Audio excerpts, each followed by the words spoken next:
Svaneti's remoteness has led to some religious peculiarities. Svans maintain a distinct cult of the dead. They firmly believe that the souls of the deceased regularly return to the living.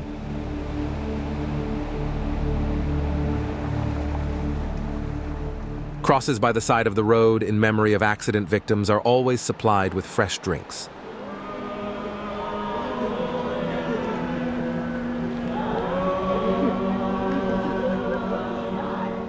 The burial of the dead is a moving ceremony.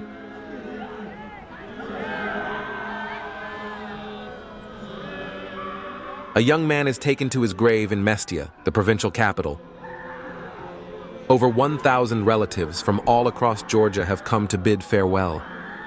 The wailing of the women and the mournful chanting of the men can be heard a long way away.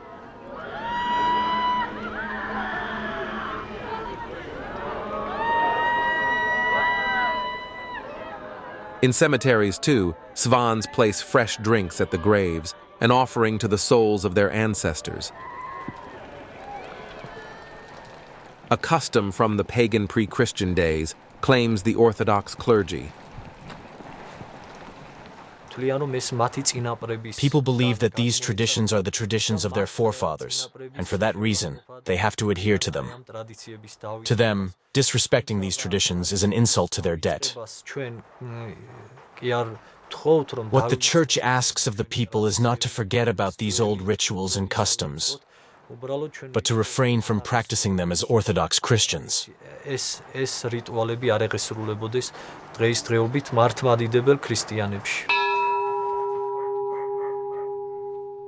Due to the geographical remoteness of Svaneti, the official Orthodox Church did not manage to establish itself in this mountainous region. For a long time, therefore, services were conducted by lay priests. What's more, they used to take place outside the church because the interior was reserved for the deceased, according to local belief. The Georgian Orthodox Church is only gradually succeeding in introducing a proper liturgy in Svaneti.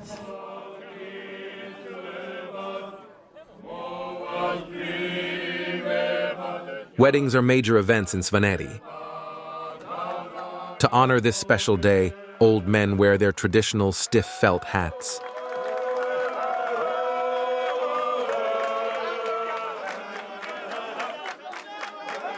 The couple has invited some 300 guests to their wedding.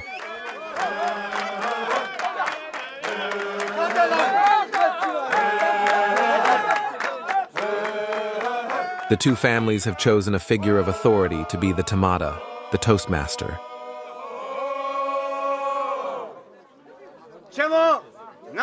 Dear Nadia, dear Jabba,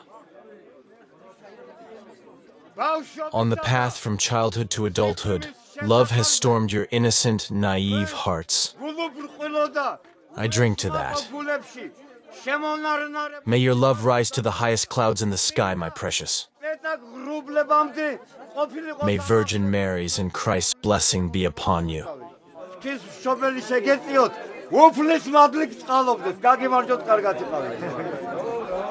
Once the tamada has emptied his horn, the other guests can drink too.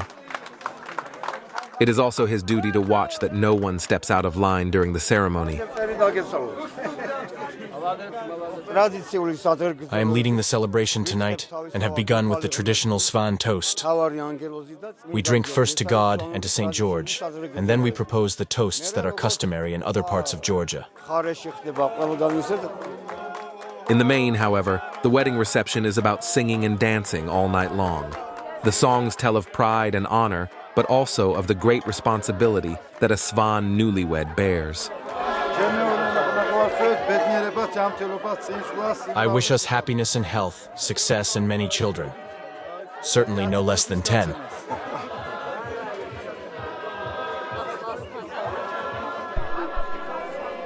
The father of the bride is not entirely happy. He bemoans the loss of traditional values. I wish we could return to the old ways. In the old days, When a young man wanted to marry a girl, a messenger would go to the girl's family to inform them about the groom's financial standing and personality. Nowadays, two young people just meet, start dating and marry in a matter of days, only to divorce again soon. And I don't like that. However, the advent of modern life cannot be halted. And the same is true for Mestia, the capital of the province. The town, situated at the foot of the mighty double summit of Ushba, resembles a vast construction site. Many of its roughly 3,000 inhabitants are converting their houses into small pensions. The allures of tourism are hard to withstand. The Georgian state promotes the development of the region into a tourist area, aiming mainly at hikers and skiers. The first visitors are already here. The airport's runway has already been extended. The terminal owes its futuristic shape to a Berlin-based architect's firm. The German architects based their design on the traditional Svanetian towers. In their efforts to attract tourists, Svans bank on the charm of a traditional family atmosphere. 24-year-old Georgi Japaritsi is converting his parents' house into an inn. Georgi went to school in Germany. He speaks the language and has an idea about what his future guests will be like. I think the tourists coming here will want to feel like they are staying with a family. They want to see how we live, what our everyday life is like. I believe that 5-star hotels are out of place here. This is Svaneti, an old traditional province that has to be preserved.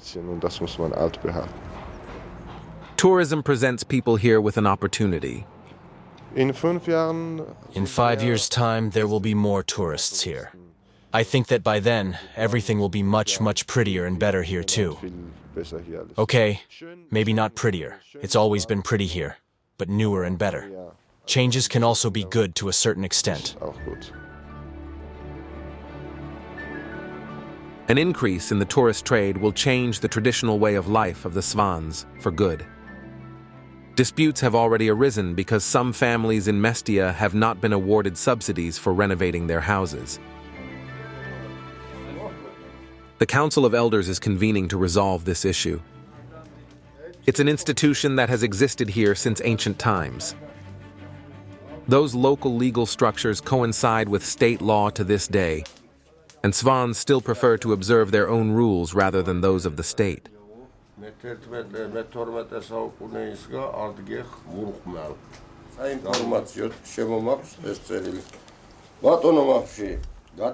A council member has written a letter to the government on behalf of the entire council. The elders request that the grants for the house renovations in Mestia are distributed fairly. This will go to the government. They should judge for themselves how reasonable and logical the letter is. What's important is that they listen to the voice of the people. Whether the demand is fair and logical is not relevant. This is how proper democracy should be. The council, say, is still very influential in the case of capital offenses such as robbery or murder.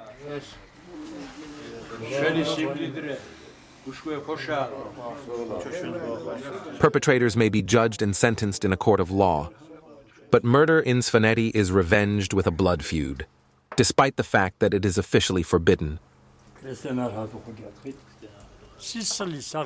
Blood revenge exists everywhere. Everyone whose child, brother, or father was murdered wants to avenge them. People say it's very pronounced here, but vendetta exists everywhere, not only in Svaneti. But here in Svaneti, this old tradition will exist forever.